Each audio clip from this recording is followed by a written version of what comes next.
Good morning dear students. इस video में हम 10th क्लास की साइंस की वर्कशीट नंबर 68 में दिए गए प्रश्नों को डिस्कस करेंगे। आइए स्टार्ट करते हैं।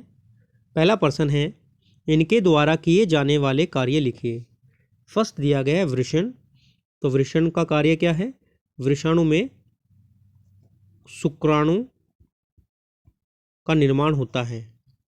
तो ये हो जाएगा आपका ए पार्ट का। बात करें बी पार्ट की, शुक्र वाहिकाएं।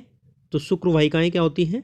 वृषण से शुक्राणुओं को आगे की ओर लेकर जाती है, अर्थात शुक्राणु का मोचन शुक्र वाहिकाओं द्वारा होता है। बात करें सी पार्ट की, अंडाशय। तो अंडाशय में मादा जनन कोशिका अंड कोशिका का निर्माण होता है। तो अंड कोशिका का निर्माण होता है अंडाशय में।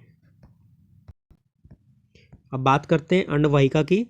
तो अंडवाहिका में शुक्राणु तथा अंड कोशिका का संलयन होता है, यानी निषेचन की प्रक्रिया अंडवाहिका में होती है। बात करते हैं गर्भाशय। तो गर्भाशय में भ्रूण का आरोपण होता है तथा भ्रूण वहां पर विकसित होकर के नवजात शिशु में विकसित होता है। बात करते हैं प्लेसेंटा की। तो स्टूडेंट आप प्लेसेंटा के बारे में यहाँ से लिख सकते हैं, भ्रूण को माँ के रुधिर से पोषण मिलता है। इसके लिए एक विशेष संरचना होती है। तो ये तस्तरी नुमा संरचना होती है जिसे प्लेसेंटा कहते हैं, जो गर्भाशय के भित्ति में धसी होती है।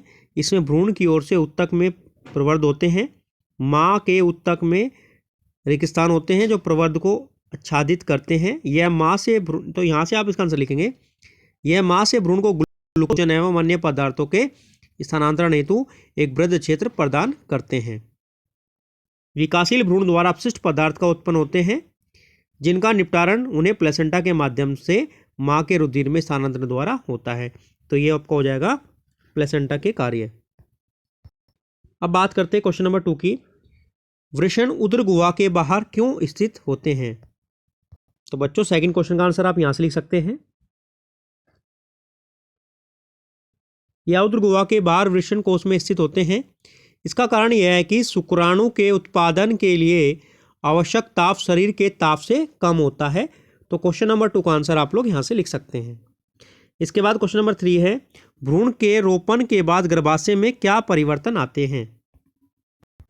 तो इसका आंसर होगा, भ्रूण के रोपण के बाद गर्भाशय में परिवर्तन सबसे पहला हो जाएगा, निषेचित अंड कोशिका विभाजित होकर भ्रूण बनता है। भ्रूण गर्भाशय में स्थापित हो जाता है।